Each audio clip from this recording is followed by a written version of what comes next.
आज price action volume के जिस मेथड के ऊपर हम लोग डिस्कशन करेंगे उसके लिए एक तो तरीका होता है स्टॉक को सिलेक्ट करने का मैन्युअली कि एक एक स्टॉक को हम चूज़ करें, देखें प्राइस एक्शंस वो फॉर्म हो रहे हैं तो हम उसको आगे की तरफ प्रोसीड करेंगे। दूसरा एक सबसे शॉर्ट तरीका है कि स्कैनर बना करके अगर हम उसको भी रन करते हो तो लगभग लगभग सेम स्टॉक्स हमारे पास आ जाते हैं। तो उस स्कैनर का जो लिंक है वो हम डिस्क्रिप्शन में रख देंगे, वहाँ से आप उसको कॉपी करके यूआरएल को ब्राउज़र में पेस्ट करके आप एंटर करोगे तो आपका स्कैनर ओपन हो जाएगा। सो ये स्टॉक सिलेक्शन का एक सोल्यूशन है। बाकी इस मेथड के ऊपर डिस्कशन अभी हम इन डीपली डिस्कशन स्टार्ट करेंगे।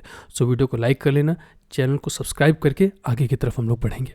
1+3 बेसिकली प्राइस एक्शन का और वॉल्यूम का ये कॉन्सेप्ट है आज के दिन हम आपको पढ़ाएंगे। जनरली एक मदर कैंडल का हम लोग यूज करते हैं। उस मदर कैंडल में होता है क्या है, 2 दिन का एक प्राइस एक्शन होता है, एक बड़ी सी कैंडल उसके अंदर एक छोटी सी कैंडल। ये कॉन्सेप्ट पहले भी हम पढ़ा चुके हैं, जो हमने प्राइवेट वीडियोस आप लोगों को शेयर किया उसमें भी काफी डीपली ये चीज हमने डिस्कस की है। इसको अभी भी हम पढ़ा रहे हैं वापस से। अगर पहले से किसी ने पढ़ रखा तो वापस उसको रिवाइज कर लीजिए, और बाकी जिन्होंने नहीं पढ़ा है तो उनके लिए नया कॉन्सेप्ट है। देखो इसमें होता क्या है 1+3 के अंदर, या 1+3 से पहले का कॉन्सेप्ट एक समझ लीजिए कि एक जनरली एक मदर कैंडल हम लोगों ने मार्क की। हम इस मदर कैंडल के बाहर या तो ब्रेकआउट या तो ब्रेकडाउन ऐसे में ट्रेड करते हैं। 1+3 का स्ट्रक्चर क्यों ज़रूरी है, क्योंकि बहुत बार ऐसा होता है कि एक मदर कैंडल फॉर्म तो हो गई बट प्राइस उस रेंज के बाहर निकल नहीं पाता, बहुत बार नहीं निकल पाता।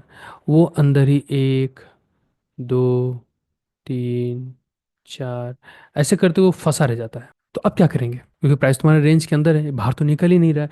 अब क्योंकि मदर कैंडल के फॉर्मेट्स के अकॉर्डिंग तो 2 ही कैंडल्स होती है, तो अब तो हम इसको ट्रेड भी नहीं कर सकते, क्योंकि मैं तीसरे ही दिन इसे या तो ब्रेकआउट नहीं तो फिर ब्रेकडाउन में ट्रेड करना था। अच्छा, प्राइस ने क्या किया कि काफ़ी मूव दिखा दिया है यहाँ यहाँ यहाँ। तो अब क्या करें, प्राइस तो रेंज के अंदर काफ़ी दिन से है, क्या हम इसे ट्रेड कर सकते हैं या नहीं। ये जो कॉन्सेप्ट है इसी के ऊपर है। थोड़ा ध्यान से अच्छे से सुनना, समझना, इसकी प्रैक्टिस करना, क्योंकि अब अगले पूरे हफ्ते में इसके ऊपर आपकी प्रैक्टिस करवाएंगे। देखो होता क्या है, एक होती है अपनी मास्टर कैंडल। इस मास्टर कैंडल की रेंज के अंदर 1+3 का मतलब क्या हुआ, इस एक मास्टर कैंडल, इस मास्टर कैंडल के बाहर, ये इसका लोकल वर्जन है। अभी थोड़ा सा और आगे बढ़ेंगे तो एक एडवांस वर्जन हम आपको इसका बताएंगे। अच्छा, मास्टर कैंडल के बाद एक होती है वॉल्यूम, वॉल्यूम स्ट्रक्चर और वॉल्यूम ब्रेकआउट। ये जो अपनी पूरी फॉर्मेशन है, ये वॉल्यूम एंड प्राइस का कॉम्बिनेशन है। हम इसे वॉल्यूम और प्राइस के साथ यूज करते हैं। तो सिर्फ वॉल्यूम नहीं, सिर्फ प्राइस नहीं, सिर्फ वॉल्यूम और प्राइस।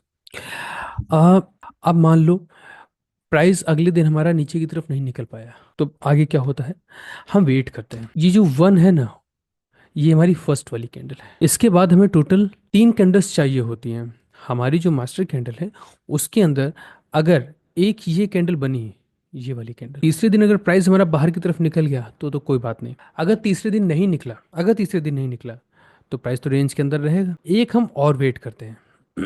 अगर आप वेट करोगे तो देखोगे कि 1, 2 और ये 3 कैंडल्स आपको रेंज के अंदर मिलेंगी। हमेशा एक चीज़ याद रखना, अगर प्राइस तीसरे दिन बाहर नहीं निकला तो हम चौथे दिन वेट करते हैं। चौथे दिन इसको डायरेक्ट ट्रेड नहीं करेंगे कि चलो ट्रेड कर लेते हैं, वेट करते हैं। एक बार प्राइस हम अगर रेंज के बाहर निकल गया तो ठीक है, तीसरे दिन नहीं निकला मतलब प्राइस हमारा रेंज के अंदर है, तो चौथे दिन भी हम वेट करते हैं। इसके अकॉर्डिंग 3 कैंडल्स हमें चाहिए, 1, 2 और ये 3।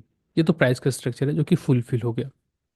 अब इसमें आती हैं वॉल्यूम्स। वॉल्यूम्स के अकॉर्डिंग फर्स्ट वाली जो कैंडल है नॉर्मल वॉल्यूम। मदर कैंडल के फॉर्मेट में क्या होता था, जब डिलीवरी वॉल्यूम ब्रेकआउट्स हम लोग देखते हैं, डिलीवरी वॉल्यूम्स के ब्रेकआउट्स तो इसमें भी देखेंगे। अभी बताएंगे हम आपको डिलीवरी वॉल्यूम्स भी कहाँ से चेक करेंगे, पिछली क्लास में भी बताई थी, अभी फिर से बताते हैं। तो ये तो कैंडल हमारी जो वॉल्यूम है वो छोटी है। इसके पहले जो चीज़ हमने बताई थी कि मदर कैंडल यानी जो सेकंड वाली कैंडल है, इसकी वॉल्यूम फर्स्ट वाली कैंडल से ज़्यादा होनी चाहिए। लेकिन इस कॉन्सेप्ट में जो सेकंड वाली वॉल्यूम है ये फर्स्ट वाली कैंडल से ज़्यादा नहीं है तो भी चलेगा। सेकंड वाली वॉल्यूम फर्स्ट वाली कैंडल से कम है, ज़्यादा तो फिर ठीक है, कम है तो भी ठीक है। अगर ये मदर कैंडल फॉर्म कर रही है मार्केट, अगले दिन 2 दिन हम और वेट करते हैं। 3 कैंडल्स फॉर्म में चाहिए, हमारी मास्टर कैंडल के अंदर टोटल 3 कैंडल्स चाहिए। इन 3 कैंडल्स के बाद में ये जो अंदर की कैंडल्स होती हैं, इसमें किसी ना किसी की वॉल्यूम अपनी प्रीवियस कैंडल से ज्यादा होनी चाहिए। बहुत सारे वेरिएशंस निकलेंगे। फर्स्ट वाली जो कैंडल है हमारी, फर्स्ट वाली जो कैंडल है, हो सकता है सेकंड वाली कैंडल की वॉल्यूम फर्स्ट से ज्यादा हो, नहीं है तो हो सकता है सेकंड वाली जो वॉल्यूम है वो कम हो। सेकंड वाली वॉल्यूम कम है, मे बी चांस है कि जो थर्ड वाली कैंडल है वो सेकंड से ऊपर निकल जाए। जैसे ही प्रीवियस कैंडल की वॉल्यूम को ब्रेकआउट दिया, मतलब कि हमारी ये फॉर्मेशन कंप्लीट हो गई। हो सकता है थर्ड वाली कैंडल की वॉल्यूम भी ऐसे रह जाए नीचे से, और फोर्थ वाली जो कैंडल है ये ऊपर की तरफ निकल जाए अपनी लास्ट कैंडल से। मतलब यहाँ पर वॉल्यूम के कॉन्सेप्ट कंप्लीट हो गए। इसके पीछे का लॉजिक क्या है? मान लो एक बॉक्स, इसके अंदर प्रेशर्स बढ़ता चला जा रहा है लगातार, अप डाउन हो रहा है, प्रेशर इंक्रीज हो रहा है, बट बाहर की तरफ मार्केट नहीं जा पा रही है और प्रेशर उस रेंज के अंदर बढ़ता चला जा रहा है। क्या होगा? जब भी ये बाहर की तरफ गया ना, आपको मूव बहुत प्यारा मिलेगा, चाहे वो ऊपर की तरफ हो चाहे नीचे की तरफ, मूव बड़ा अच्छा मिलता है। तो प्राइस तो देखो एक रेंज के अंदर है, ये हमें पता चल रहा है, बट वॉल्यूम्स के थ्रू यहाँ पर प्रेशर भी इंक्रीज हो रहा है। इस तरह से वॉल्यूम्स के भी लगातार में ब्रेकआउट दिख रहे हैं। तो ये तो वो मॉडल हो गया जिस मॉडल को देख करके हम समझ जाएंगे कि अच्छा ये ट्रेडेबल है। अब इसके बाद में बारी आती है मार्किंग। मार्किंग्स कैसे? इस कॉन्सेप्ट के अकॉर्डिंग मार्किंग कैसे करेंगे हम? ये मास्टर कैंडल, इसके अंदर तीन कैंडल्स हमने देख ली। जो मास्टर कैंडल है उस कैंडल का हाई, और जो मास्टर कैंडल उस कैंडल का लो, हमें मार्क करना है। मार्किंग करने के बाद प्राइस इस रेंज के अंदर हो, क्लियर, प्राइस का रेंज के अंदर होना जरूरी है।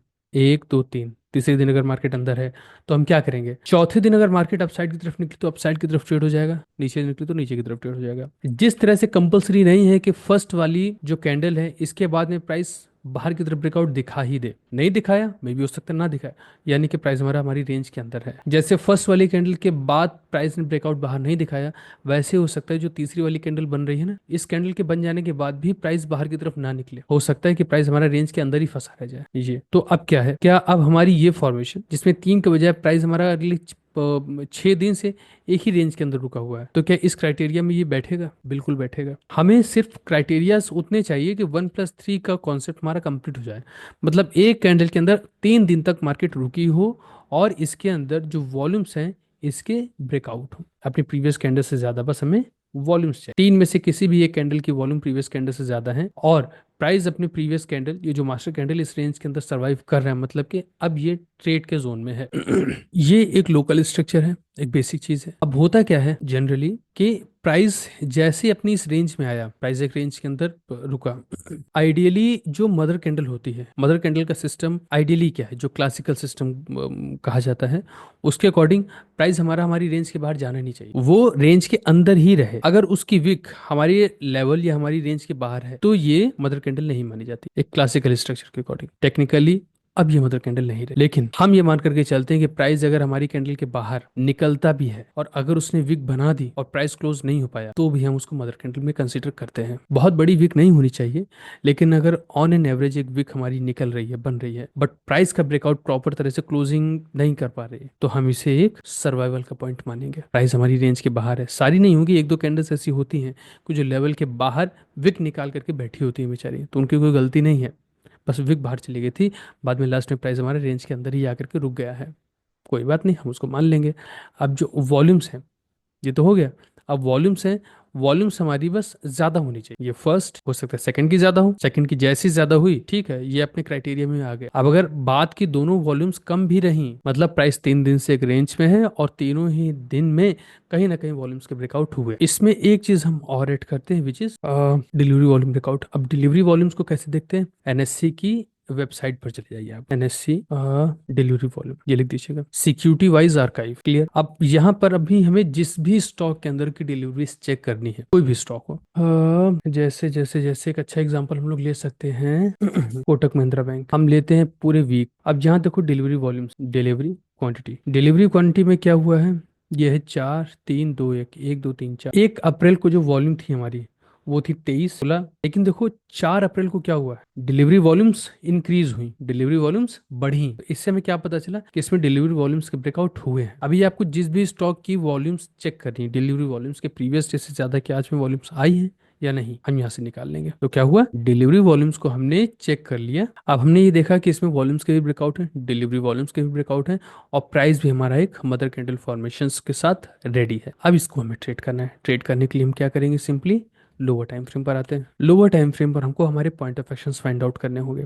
Point of actions find out कैसे करेंगे? 1+3 इतना स्ट्रांग होता है कि यहाँ से जो भी पॉइंट ऑफ एक्शंस निकलते हैं बहुत स्ट्रांग पॉइंट ऑफ एक्शन होगा। एक एरिया हमने निकाल लिया अपना कि हमें ट्रेड किस जगह पर करना है। ये लो मान लो हमारा ये एक एरिया जो 1+3 से डिराइव्ड हुआ है अपना। अब यहाँ पर हमको हमारे एंट्रीज के कंफर्मेशन चाहिए। तो सपोर्ट के ब्रेकआउट, अगर हमें सेल करना है तो बाई करना है तो सपोर्ट ब्रेकआउट, अगर सेल करना है बाई करना है रेजिस्टेंस। याद रखना ये चीज। तो अभी हम एंट्री के कॉन्सेप्ट्स के ऊपर जाना नहीं चाहते, अभी डेली टाइम फ्रेम पर ही है और डेली टाइम फ्रेम को ही थोड़ा सा समझने की कोशिश करना है।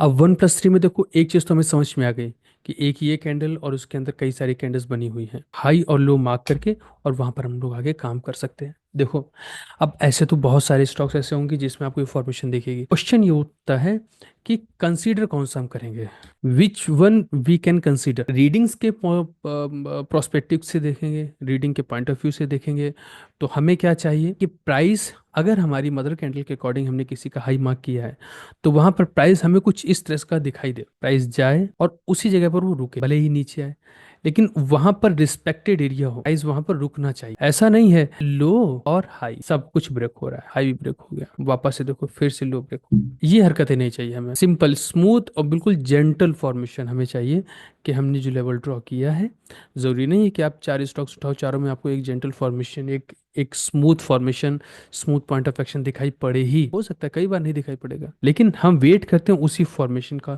उसी वैल्यू का, जो वैल्यू हमें चार्ट के ऊपर शो मार्केट करे, और जब हम ट्रेड एग्जीक्यूट करें ऐसा ना हो कि वो फिर हमारे अगेंस्ट चलिए, हमारे फेवर में उसे मूव करना होगा। तो उसके लिए जरूरी है कि जब हम 3+2 या किसी भी फॉर्मेशन के अकॉर्डिंग अपनी मार्किंग करें तो प्राइस उस मार्किंग को रिस्पेक्ट करे। कैसे करे? एग्जैक्ट जैसे हम ड्राइंग कर कि प्राइस वहीं पर आकर के कुछ ना कुछ तो मोमेंटम ऐसा दिखाए कि जिससे हमको हमारे लेवल के ऊपर कम से कम कॉन्फिडेंस तो हो। इस तरह से हम लोग इन पॉइंट ऑफ एक्शंस को मार्क करते हैं। अब 3+2 से देखो हमने दो बातें भी आपको बताई, बहुत महीन 10-10 ग्राम की बात है, ज्यादा वजन नहीं है, लेकिन समझने में अगर थोड़ा सा भी हेर फेर किया तो ये 10 ग्राम का वजन इतना हो जाएगा कि आपके ट्रेड में स्टॉप लॉस सेट कराने के लिए काफी है। आपकी जो मेंटल स्टेबिलिटी है ना, लाइव मार्केट में हिला के रख देती है। आपको ऐसा फील होता है कि जो प्राइस एक्शन हम जिसकी प्रैक्टिस करवा रहे हैं एक्चुअली वो सर्वाइव ही नहीं करते, वो एग्जिस्ट ही नहीं करते मार्केट, लेकिन जब देखोगे तो आपको दिखाई पड़े। हमें बिल्कुल इस तरह के फॉर्मेशन चाहिए, इसलिए याद रखना जब प्रैक्टिस करना तो आपको कौन से फॉर्मेशन चाहिए ये दिमाग में हो। और भले ही 1+3 या 3+2 का जो फॉर्मेशन हम पढ़ाएंगे आपको, बुलिश बेरिश कंटिन्यूएशन है, डिक्रीजिंग लोज है, फॉलिंग रोज है, high to high, low to low closing हो गया, कितनी भी वीकली कैंडल्स हो गई,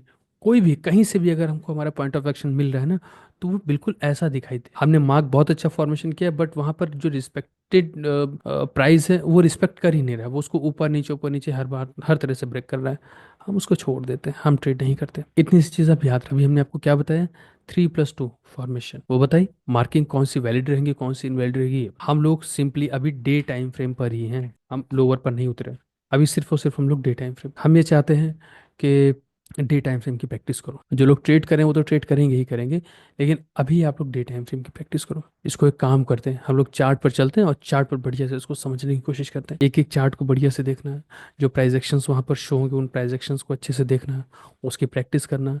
अगर कुछ दिक्कत हो ना तो हम फिर से बोल रहे हैं, हमें लाइव मार्केट में देखो क्वेश्चंस करो। बैक टेस्टिंग हमें बिल्कुल नहीं पसंद कि मार्केट चल जाने के बाद में खत्म हो जाने के बाद में आप हमको स्क्रीनशॉट्स भेज रहे हो, सब कर रहे हो। लाइव मार्केट में जब आप प्रैक्टिस कर रहे हो तब प्रैक्टिस करना कैसे है। अब इस तरह की फॉर्मेशन काफी बार हम बता चुके हैं, इस तरह की फॉर्मेशन क्या है, बन जाने के बाद में तो कोई मार्क, लेकिन जब फॉर्मेशंस बन रही हो, आपने मार्किंग आज करके रख ली है, अब कल आपके लेवल पर जैसे ही मार्केट आएगी आपको बस अपने लेवल पर होने वाले मोमेंट्स को, वहां की स्पार्कनेस को चेक करना है, प्राइस के एक्सेप्शंस को चेक करना है, उनके रिजेक्शंस को चेक करना है, कितना मजबूत है, कितने रिलायबल हैं, कितने ट्रस्ट वर्दी हैं आपके लेवल्स जब डे टाइम फ्रेम पर निकाल रहे हो अपने लिए। वॉल्यूम्स के जो कॉन्सेप्ट्स हैं, देखो कि जब प्राइस किसी एक रेंज में होता है और वॉल्यूम्स के ब्रेकआउट हो जाते हैं तो वहां पर क्या स्थिति क्या पैदा होती है, मूवमेंट्स कैसे अचानक से चेंज होते हैं, जो सेलर्स और बायर्स का गेम होता है। अभी ये पढ़ाने बैठेंगे ना तो पूरी रात खत्म हो जाएगी, कोई मतलब नहीं है उसका। सिंपल वे में एक चीज बस पकड़ लो कि एक रेंज है, रेंज के अंदर प्राइस बाहर नहीं निकल पा रहा है, अंदर से प्राइस बाहर नहीं निकल पा रहा है, वॉल्यूम्स के लगातार ब्रेकआउट। दूसरी चीज, अपने पॉइंट ऑफ एक्शंस के कॉन्सेप्ट को यहाँ पर इंक्लूड, कोई भी स्टॉक मिल जाए आंख बंद करके मार्क करना अपने चालू कर दिया, ट्रेड करने लगे तो दिक्कत हो जाएगी। पॉइंट ऑफ एक्शंस अपने जरूर देखना। पॉइंट ऑफ एक्शंस इससे पहले भी हम आपको पढ़ा चुके हैं, जो एप्लीकेशन के वीडियोस हैं उसमें भी हम आपको दे चुके हैं, आगे भी हम पढ़ाएंगे।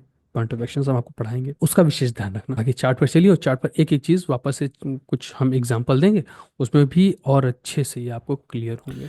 ये भारती एयरटेल का चार्ट है। कलर कोई मैटर नहीं करता इसके अंदर, चाहे जो कलर बना हो, किसी भी कलर की कैंडल हो, सिर्फ प्राइस एक्शंस अपने वैसे होने चाहिए जैसे प्राइस एक्शंस अभी हमने आपको बताया। यहाँ पर देखो ये हाई वॉल्यूम कैंडल है, हम इसका जस्ट क्या करते हैं ना, लो मार्क, लो या हाई दोनों चीज आप मार्क कर लो, क्योंकि जो मास्टर कैंडल है उसका हाई और लो मार्क। इसके अंदर हमें चाहिए टोटल 3 कैंडल, 3 में से किसी भी एक कैंडल की वॉल्यूम अपनी प्रीवियस कैंडल से ज्यादा होनी चाहिए। 1 2 3। यहाँ देखिए 2 अप्रैल की कैंडल की वॉल्यूम ज्यादा है। हुआ क्या, 2 अप्रैल की कैंडल ने कंफर्म किया जो हमारी मास्टर कैंडल है इसके अकॉर्डिंग हम ट्रेड्स कर सकते हैं, अपने पॉइंट ऑफ एक्शन मार्क कर सकते हैं, रीडिंग्स कर सकते हैं, आगे की ओर का जो प्रोसेस है उसे कैरी ऑन। हमें मालूम है कि अब हमें अगर ट्रेड एग्जीक्यूट करना है तो इस कैंडल के लो से ही करना है। प्राइस क्या है 1123। जैसे ही हमको इस लेवल के पास से, हमने कहा ना अभी आप सेल करना है तो सपोर्ट्स के ब्रेकआउट चाहिए, जैसे प्राइस इस लेवल पर आकर के सपोर्ट्स के ब्रेकआउट करेगा हम ट्रेड एग्जीक्यूट करेंगे, लेकिन करना इस लेवल के पास से ही है। और पॉइंट ऑफ एक्शंस मार्क करने के जो प्रोसेस होंगे वो यही होंगे जैसे भी हमने आपको बताया। अब दूसरा एग्जांपल देखिए, टेक्निकली ये मदर कैंडल नहीं है क्योंकि प्राइस ने इसके ऊपर भी एक मूव दिखाया है, इस कैंडल के नीचे भी एक मूव दिखाया है, बट हम इसे एक मदर कैंडल मानेंगे अगर इस तरह की छोटी छोटी विक्स से किसी मास्टर कैंडल के हाई या लो को ब्रेक किया जाता है। हाँ, अगर क्लोज हो गया तो फिर क्लोजिंग है, हम छोड़ देंगे, बट अगर विक छोटी मोटी विक बना करके प्राइस वापस से रेंज के अंदर आकर के क्लोज कर देता है, इसका मतलब अभी भी स्ट्रेंथ है, यानी कि प्राइस के थ्रू ये हमारा एक फॉर्मेशन कंप्लीट हुआ। अब वॉल्यूम्स के अकॉर्डिंग देखना है, 1 2 3 कैंडल्स की क्लोजिंग मास्टर कैंडल की रेंज के अंदर है, वॉल्यूम्स के ब्रेकआउट भी देखो लगातार हो, यानी कि अब अगर आपको बाई करना है तो इस लेवल के ऊपर, इस लेवल के ऊपर ही आप बाई करो। प्राइस जैसे यहाँ पर निकला रेजिस्टेंस के ब्रेकआउट के बाद में बाई और सेल इस वीक हम करेंगे, सिर्फ अपने पॉइंट ऑफ एक्शंस की ही प्रैक्टिस करेंगे। बाई एंड सेलिंग्स के लिए जो छोटे मोटे और कॉन्सेप्ट्स हैं वो हम बताएंगे आपको, फिर लास्ट में जाकर के हम ट्रेड एग्जीक्यूट कराएंगे। तो अभी सिर्फ और सिर्फ लाइव मार्केट में आपको एक काम करना है, प्राइस जब आपका आपके लेवल पर आ रहा है तो वहां के मोमेंटम्स को हमें देखना है, उसे ऑब्जर्व करना है, उसे ही प्रैक्टिस में लेकर के आना है। हम जो भी लेवल स्टॉक करेंगे क्या मार्केट हमारे उन लेवल्स को एक्सेप्ट करती है या नहीं करती, इतनी सी प्रैक्टिस आपकी है। बात को बहुत ध्यान से समझने की कोशिश करना। अगर आप ट्रेड एग्जीक्यूशन के प्रोसेस को कंप्लीट करने में लग जाओगे तो फिर लेवल्स की प्रैक्टिस नहीं हो पाएंगे, क्योंकि हमारा एक व्यू बन जाता है ना कि मार्केट को यहाँ से अपसाइड की तरफ ही जाना चाहिए। तो यहाँ से जब प्राइस ऊपर की तरफ जाएगा तो आपको बहुत अच्छा लगेगा, क्योंकि हमारा व्यू भी अपसाइड की तरफ है, तो प्राइस ऊपर की तरफ भाग रहा है। इसमें एक चीज जो मिस हो गई, आपके लेवल की प्रैक्टिस ये मिस हो गई। प्राइस अगर ऊपर की तरफ निकल गया तो फिर निकल जाने, हमारा काम प्राइस को ऊपर की तरफ निकलते हुए देखना या नीचे की तरफ के टारगेट्स को हिट करते हुए देखना या उसको एंजॉय करना नहीं है। हमारा काम है प्राइस जब हमारा लेवल पर आया तो लेवल्स किस तरह से उस प्राइस को रिएक्ट कर रहा है, या प्राइस उस लेवल पर आकर के किस तरह से रिएक्ट कर रहा है, इसे देखना, इसे ऑब्जर्व करना मेरा काम है। ये सारी मेहनत, सारा काम, जितना भी टाइम हम लोग लगा रहे हैं, ये सब ट्रेड एग्जीक्यूशन के लिए ही लगा रहे हैं। बट अगर शुरुआत में हमारा व्यू बन जाएगा कि यहाँ से बाई होगा, यहाँ से सेल होगा, तो उन लेवल्स की प्रैक्टिस नहीं हो पाएगी। ये हमारा अपना पर्सनल एक्सपीरियंस। शुरुआत में जब हम प्रैक्टिस करवाते थे, ये थोड़ी छोटी मोटी चीज़ें थी, क्योंकि शुरू में हम ये बोलते थे कि यहाँ से बाई करो, सेल करो, ये कॉमन वर्ड्स थे जो हम यूज़ करते थे। बट अब हम परहेज करते इन वर्ड्स को यूज़ करने का शुरुआती फेज में, शुरुआती सेशंस में। अभी ट्रेड्स एग्जीक्यूशन के फेयर में मत आना, सिर्फ लेवल्स की प्रैक्टिस करना। और देखो आप, ये देखो अशोक लेलैंड का चार्ट है, यहाँ पर मास्टर कैंडल मेरी कौन सी है, ब्लैक वाली कैंडल का हाई, और हम इसको लो मार्क कर लेंगे। आप देखो प्राइस कितने स्मूथली रिएक्ट कर रहा है इस जगह। रेंज ड्रॉ जब आप कर लोगे ना तो आपको और कॉन्फिडेंस कि प्राइस बिल्कुल उसी जगह पर आकर के रुक सा गया, यहीं से सपोर्ट ले लेता है, इसी जगह से रेजिस्टेंस लेता है, रेजिस्ट होता है। तो जब हम ट्रेड एग्जीक्यूट करने जाएंगे, सो ये वाले पॉइंट्स वो होंगे जहां से प्राइस के मूव करने के चांसेस सबसे ज्यादा रहते हैं। या तो यहाँ से जाकर के गिरेगा, नहीं तो इस लेवल से जाकर के ऊपर की तरफ भाग। अगर हमें ट्रेड एग्जीक्यूट करना है तो इस जगह से ही ट्रेड एग्जीक्यूट करेंगे हमारे लेवल के। जब आप इस तरह से काम करोगे, अब देखो ये जो प्राइस एक्शंस है, जरूरी नहीं कि आप 10 चार्ट्स ओपन करो, 10 के 200 में आपको ये चीजें मिल जाए। हो सकता है 10 में से 5-6 में ये लेवल्स ना मिले, लेकिन 3 या 4 में आपको मिलेंगे ही मिलेंगे। वो जो फॉर्मेशंस, वो प्राइस एक्शंस आपको 3 या 4 स्टॉक्स में मिली है, हमें प्रैक्टिस उन्हीं के ऊपर करना है, हमें उन्हीं प्राइस एक्शंस की प्रैक्टिस करनी है। क्योंकि एक स्पेसिफिक प्राइस एक्शन ही होगा जो एक पर्टिकुलर ट्रेडर यूज करता है, अपने लिए चूज करता है उसे ट्रेड करने के लिए। आप हर स्टॉक को हर दिन ट्रेड नहीं कर सकते, आपको एक पर्टिकुलर प्राइस एक्शन में ही मास्टर करना है। उस प्राइस एक्शन को फॉलो करता हुआ कोई भी स्टॉक, चाहे वो डेरिवेटिव्स हो, MCX हो, क्रिप्टो हो, फॉरेक्स हो, गोल्ड हो, कुछ भी हो, आप उस प्राइस एक्शन को एक्चुअली ट्रेड करते हो। ये है। अब देखो हम लोअर टाइम फ्रेम पर उतरते हैं। आप देखो कि प्राइस किस तरह से वहां पर उस लेवल पर रिएक्ट, प्राइस एक लेवल पर आकर के बूम अपसाइड की तरफ, इससे एक जगह पर आया, नीचे की तरफ गिर गया, फिर क्या हुआ, वापस देखो प्राइस यहाँ पर आया, नीचे की तरफ गिर गया, फिर से देखो प्राइस ने सपोर्ट लिया, ये ऊपर की तरफ चला गया, अगेन देखो प्राइस ने सपोर्ट लिया, प्राइस ऊपर की तरफ चला गया, रेजिस्टेंस प्राइस नीचे की तरफ। जब हम ट्रेड एग्जीक्यूट करें तो हमको मालूम है ना कि प्राइस इस लेवल पर आकर के या सपोर्ट्स पर आकर के एक मूव अच्छे दिखा रहा है। इससे क्या ना एक्यूरेसी इंक्रीज होती है, हमारे लॉसेस के चांसेस कम होते हैं, प्राइस हमारा अपोजिट डायरेक्शन में मूव करे इसके चांसेस कम होते हैं। याद रखना इन चीजों को। अब नेक्स्ट वीक पूरे वीक आप सिर्फ इसी कॉन्सेप्ट की प्रैक्टिस करोगे और हमें लगातार आपके चार्ट्स लाइव मार्केट में मिलने चाहिए। हम बैक टेस्ट नहीं करवाएंगे आपसे। अब ये जितना हो गया ना ये कोई बात नहीं, सिंपली जितना भी करोगे आप लाइव मार्केट में इसकी प्रैक्टिस करो। स्क्रीनशॉट्स भेजो, डे टाइम फ्रेम पर अपने लेवल्स निकालो, लोअर टाइम फ्रेम पर जब प्राइस आपको उस लेवल पर आएगा तो उसके रिएक्शंस को चेक करो, उसकी स्पार्कनेस को चेक करो, सपोर्ट और रेजिस्टेंस जब प्राइस एक्सेप्ट करता है उस जगह पर तो उनकी एक्सेप्शंस को आपको ऑब्जर्व कर। अब हो गया रहमान, अब ये रिकॉर्ड नहीं हो पाया, सेकंड सेशन पर रिकॉर्ड नहीं हो पाया, रिकॉर्डिंग मत मांगिएगा आज का सेशन रिकॉर्ड नहीं हो पाया सेकंड वाला। ये क्या है, भारतीय एयरटेल नहीं, कैंडल के कलर कोई मैटर करता ही नहीं है, कोई कलर मैटर नहीं करेगा कैंडल का। एक दो तीन, एक दो तीन, तीन कैंडल्स है रेंज के अंदर, दो, ठीक। मास्टर कैंडल कौन सी है, ये वाली, इसके अंदर तीन कैंडल, एक दो तीन, ओके। देखो यहाँ पर वॉल्यूम्स के ब्रेकआउट होगा, यानी सपोर्ट एरिया मेरा मूव बहुत अच्छे अच्छे एक तरफा मूव मिलता है। काम करो ऐसे, आप ऐसे देखिए, जितनी चीजें बताई गई उसकी प्रैक्टिस करिए। और आज ज्यादा कुछ आज के लिए इतना काफी है, बाकी हम लोग कल मिलते हैं और कल होंगे अपने ट्रेड डिस्कशंस। इसके जो स्क्रीनशॉट्स होंगे वो आप लाइव मार्केट में, हम फिर से बोल रहे हैं, आप लाइव मार्केट में हमको शेयर करोगे, एक दिन पहले मार्किंग करके रख लेना, और जब लाइव मार्केट में प्राइस आपका आपके लेवल पर आए ना उसके स्क्रीनशॉट्स हमें भेजना और वहां लिख देना, मेंशन कर देना 1+1+3। इतना काम करिए, बाकी कल मिलते हैं हम लोग वापस से। थैंक यू सभी लोगों को, गुड नाइट, कल मिलते हैं।